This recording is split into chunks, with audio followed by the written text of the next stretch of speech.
Ana 8.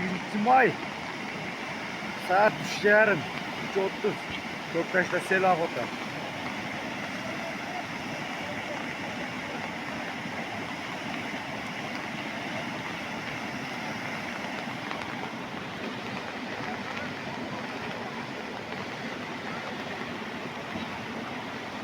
Ana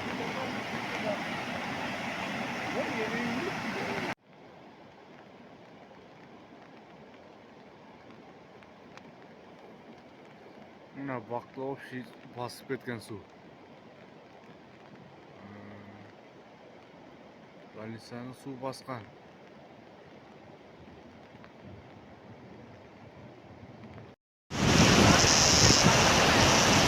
Oo, kurbanın bir de yapmışaydı. Ana